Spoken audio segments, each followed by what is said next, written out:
Today is Palm Sunday, and Luke chapter 19 verses 28 through 44 tells us Jesus went on towards Jerusalem, walking ahead of his disciples. As he came to the town of Bethany on the mountain of Olives, he sent 2 disciples ahead. "Go into that village over there," he told them. "As you enter it, you will see a young donkey tied there that no one has ever ridden. Untie it and bring it here. If anyone asks you, 'Why are you untying that colt?' just say, 'The Lord needs it.'"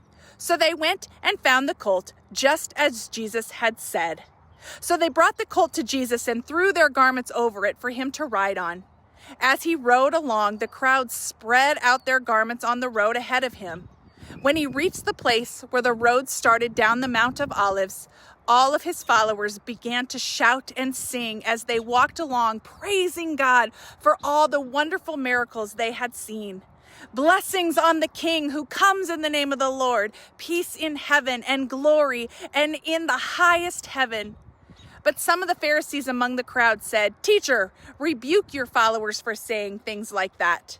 He replied, "If they kept quiet, the stones along the road would burst into cheers." But as he came closer to Jerusalem, he saw the city ahead. He began to weep. "How I wish today that you of all people would understand the way to peace. But now it is too late, and peace is hidden from your eyes. Before long, your enemies will build ramparts against your walls and encircle you and close in on you from every side. They will crush you into the ground and your children with you. Your enemies will not leave a single stone in place because you did not recognize it when God visited you." Friends, that's a lot. Jesus is the kind of king we didn't expect, but the exact king we needed. And everything that Jesus did drove the Pharisees absolutely crazy. The Pharisees were about law, they were about religion, they were about power. But Jesus challenged every one of their beliefs and turned God from this condemning, unrelational God into the true God that everyone wanted and needed. The one who wants a relationship, not a religion. When Jesus rode into Jerusalem on a donkey, he fulfilled an ancient prophecy that Zechariah 9:9 says, "Rejoice, shout in triumph, O people of Jerusalem. Look, your king is coming to you. He is righteous and victorious, yet he is humble, riding on a donkey's colt."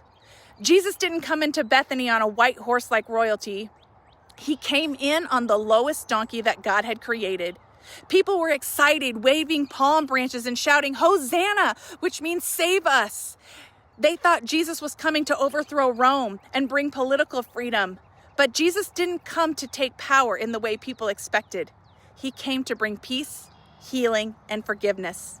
He came to save not just from political oppression, but from sin and death itself. Even when we don't fully understand what God is doing, we can trust him. He knows what we truly need. Hope begins when we stop telling God how to save us and start trusting that he already knows how. Ask yourself today on this Palm Sunday, where are you still trying to tell God how to save you? And what can you do today to release that hold and let God do what only God can do? Hope comes in trusting that God is who he says he is and that he will do what he promises to do. Maybe not in the way that we want or the timeline we think he should, but he is perfect in his own way. Let God be God. Hosanna in the highest. We put our entire hope in you.